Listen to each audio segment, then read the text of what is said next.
अस्सलाम वालेकुम स्टूडेंट। उम्मीद करता हूँ आप सब खैर खैरियत से होंगे। मैं आप लोग का टीचर मोहम्मद अलक्सा। आज मैं लेकर आया हूँ आप लोग के लिए एबीओ सिस्टम। एबीओ सिस्टम में जो ग्रुप्स हैं हमारे, वो किस तरीके से हम ग्रुप नेगेटिव देते हैं, पॉजिटिव देते हैं, और एबीओ सिस्टम किस तरीके से हमारे सेल्स के ऊपर प्रेजेंट होती है और किस तरीके से हम उसको पहचान देते हैं कि ये नेगेटिव है, ये पॉजिटिव है, और एबीओ सिस्टम में जो आर एच फैक्टर है उसका क्या रोल है। बिस्मिल्लाहिर्रहमानिर्रहीम। आज शुरू करते हैं इसका जो टॉपिक है उसको लेते हुए। इंसानी जो ग्रुप्स हैं वो चार टाइप के ग्रुप्स हैं, ए बी और ओ, चार टाइप। जब इसे हम आर एच फैक्टर के जरिए देखते हैं तो उसमें पता चलता है नेगेटिव और पॉजिटिव। और negative positive R H factor research monkey से ये पाया गया था। आर एच फैक्टर तो ये जब प्रेजेंट होगा और प्रेजेंट होने पर अ, आपका पॉजिटिव शो होगा और एब्सेंट होने पर ये नेगेटिव शो होगा। तो मैंने उसका डायग्राम भी बनाया है। टाइमिंग पे मैं जितना कुछ कर सकता हूँ तो मैं अपना आप लोग के लिए प्रेजेंट कर देता हूँ। देखिए, सबसे पहले तो आपने रेड ब्लड सेल को तो समझा ही होगा। रेड ब्लड सेल मतलब blood blood red blood cell के ऊपर जो सरफेस पर एंटीजन प्रेजेंट हो तो हमारे प्लाज्मा में एंटीबॉडीज जो है ना वो प्रेजेंट हो। तो जो होल ब्लड है, होल ब्लड का जो आपने मेरी किसी सेकंड क्लास में देख भी लीजिएगा, मैं बता भी दूंगा होल ब्लड के बारे में कॉम्पिटेंट, बस मैं समझा दूंगा। तो अभी हम सिर्फ और सिर्फ रेड ब्लड से स्टार्ट कर रहे हैं। तो क्या चीज प्रेजेंट होता है रेड ब्लड सेल्स के ऊपर? ये रेड ब्लड सेल है और ये रेड ब्लड सेल के ऊपर जो प्रेजेंट होता है एंटीजन प्रेजेंट होता है। ठीक है, सेम उसी की जो है, ये हमने देखा है प्लाज्मा है। तो प्लाज्मा में जो है एंटीबॉडीज होते हैं। क्या होते हैं? एंटीबॉडीज। और कुछ इस टाइप के एंटीबॉडीज होते हैं। ठीक है, यहाँ तक बात समझ में आ गई आपको? एंटीजन की सरफेस, सेल्स की सरफेस में जो एंटीजन प्रेजेंट है उनकी कुछ शेप बनाई है। ठीक है, तो कोई शेप की है, कौन शेप देखना समझने के ए एंटीजन है ये। ठीक है, इसी तरह ये बी एंटीजन राउंड अबाउट है। ठीक है, और एक सेल के ऊपर जो है दोनों ही एंटीजन प्रेजेंट है, मतलब ए बी और बी बी। तो इस शेप की वजह से आप समझ सकते हैं कि ये शेप जो है उसकी एंटीजन प्रेजेंट है इसके ऊपर।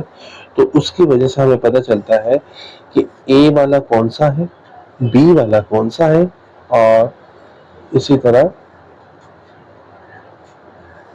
ए बी वाला कौन सा है। तो ओ पर कोई भी एंटीजन प्रेजेंट नहीं होता, ओ ही रहता है। ठीक है, तो ये आप समझ में आ गई होगा इंशाल्लाह स्टूडेंट आपको कि आरबीसीएस की सरफेस पर जो हमारी एंटीजन प्रेजेंट होती है तो ए की कौन शेप है, बी की राउंड शेप है, इसी तरह ए बी के ऊपर कौन शेप और राउंड शेप दोनों ही मौजूद है। और ओ के ऊपर कोई किसी भी टाइप का कोई शेप मौजूद नहीं है। तो इसको हम क्या कहते हैं? ओ ग्रुप, ओ सिस्टम, मतलब ओ ग्रुप। ये जो है, अब इसमें हम आपको मैं नेगेटिव और पॉजिटिव के बारे में समझाता हूँ। The R S system also now research system आज से कई सालों पहले, मतलब कि आज से 800 साल पहले जब रिसर्च की गई रिसर्च मंकी के ऊपर, तो उसके रेड ब्लड सेल्स के ऊपर एक चीज नुमाया हुई। और वो चीज जो थी वो आर एच थी। आर एच का मतलब ये कि फर्ज करें एक माइनस का निशान, ये आपकी आर बेसिस है, राउंड अबाउट ये आर बेसिस सेल्स है। सब रेड कलर का कर लेते हैं सर, ये आर बेसिस सेल्स है। ठीक है, अब आर बेसिस सेल्स के ऊपर एक माइनस का निशान, जस्ट लाइक ऐसे। ठीक है, अब किसी पर है और किसी पर नहीं है, मतलब है ही नहीं। तो जिसके ऊपर ये माइनस का निशान मौजूद है, ठीक है, आप इसको इस तरीके से लेना कि आरबीसी के सरफेस के ऊपर एंटीजन भी प्रेजेंट है, साथ ही साथ उस एंटीजन के सेंटर्स में जो है एक माइनस का निशान भी दरियाफ्त हुआ। और वो कब दरियाफ्त हुआ? रिसर्च के वक्त, रिसर्च मंकी के ऊपर। ये व्हाइट कलर की जो मंकी होती है, रिसर्च मंकी, ठीक है, अमेरिका की तरफ बहुत ज्यादा पाई जाती है, तो उस पे जो है ये रिसर्च मंकी के ऊपर प्रेजेंट किया गया और प्रेजेंट हुआ RH पॉजिटिव। ठीक है, तो RH पॉजिटिव अगर मौजूद हुआ तो RH पॉजिटिव है, और जिसके ऊपर RH पॉजिटिव मौजूद नहीं हुआ तो वो RH नेगेटिव है। तो हमारी जो ए प्लस हम जो कहते हैं, तो ए प्लस का मतलब हुआ कि RH मौजूद हुआ तो ये प्लस हो गया, RH मौजूद नहीं हुआ, ठीक है, तो ये इसमें मिटा दो, RH मौजूद नहीं हुआ तो ये A नेगेटिव हो जाएगा।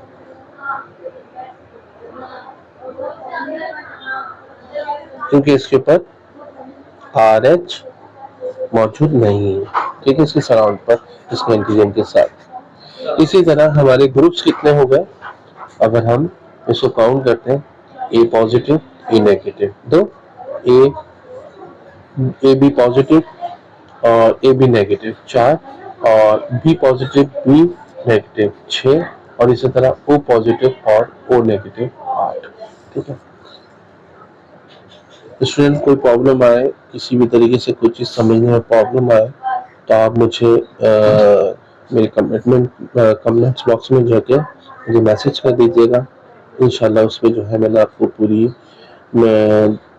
डिटेल फॉरवर्ड करनी है। बाकी मैं नोट्स भी शेयर करता ही हूँ, तो उसके ज़रिए भी आप अपने मुश्किलात को आसान कर सकते हैं। जो चीज़ आपको समझ में नहीं आ रही है तो समझ सकते हैं। अच्छा, एक और चीज़, अब सारे स्टूडेंट एक और काम करें, सब अपने पास जो है इस तरीके से बॉक्सेस बना लें, ऐसे जैसे मैं बना रहा हूँ।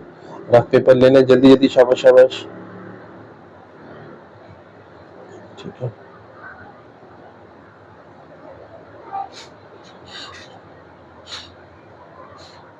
आपने अब अपने तौर पर आप किसी को भी जो एग्लूटेशन वाली बना दे, और ठीक है, तो आप अपनी मर्जी से किसी पर भी एग्लूटेशन कर दे और किसी पर भी एग्लूटेशन ना करें, आपकी मर्जी है। ठीक है, तो ठीक है, सबसे पहले हम यहाँ लिखते हैं ए बी,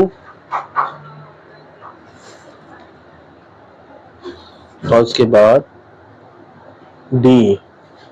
आरबीसी के सरफेस के ऊपर एक रिसर्च मंकी पे पाया गया नेगेटिव और पॉजिटिव चार्ज। जो नेगेटिव और पॉजिटिव चार्ज है वो आपका कौन बताता है? वो आपका एंटी डी बताता है। एंटी सीरा आपने देखा हुआ, एंटी सीरा की वाइल्स है ए एंटी सीरा, बी एंटी सीरा, डी एंटी सीरा। बेसिकली डी एंटी सीरा जो है ना, वो ओ एंटी सीरा है। एक 1 ड्रॉप होल ब्लड पे लेते हैं तो क्या होता है, एग्लूटेशन हो जाती है। एग्लूटेशन होने पर हम पॉजिटिव साइन कहेंगे, ये पॉजिटिव है। एग्लूटेशन ना होने पर हम नेगेटिव कहेंगे। ठीक है, तो जैसे कि ये आपका एग्लूटेशन हो गया, ए एग्लूटेशन हो गया और बी नहीं हुआ और डी भी नहीं हुआ, तो इसका मतलब क्या हुआ, ए जो हुआ है, ए तो आपका पॉजिटिव है, मगर डी आपका क्या बता रही है कि ये नेगेटिव है। कैसे? ए नेगेटिव है क्योंकि डी जो है एग्लूटेशन नहीं हुई, एग्लूटेशन इसकी नहीं हुई। इसी तरह अब देखें सेकंड वाले, तो ये देखें एग्लूटेशन हो गई और डी में भी हो गई, ठीक है, मगर ए में नहीं हुई, तो डी आपका क्या हुआ, पॉजिटिव, क्योंकि पॉजिटिव कौन शो कर रहा है, डी। डी क्या शो कर रही है कि पॉजिटिव, एग्लूटेशन शो करती है पॉजिटिव, एग्लूटेशन शो करती है पॉजिटिव, और एग्लूटेशन ना हो तो वो नेगेटिव। तो डी हमारी क्या है, नेगेटिव और पॉजिटिव चार्ज बताती है किसकी, ग्रुप की। ठीक है, और अब देखें इसमें तीनों ही एग्लूटेशन हो गई है, यहाँ पर तीनों ही, तो क्या होगा, ए बी पॉजिटिव, ये देखिए ए बी पॉजिटिव, इसी तरह ये वाला जो है वो A नेगेटिव, इसी तरह ये वाला जो है B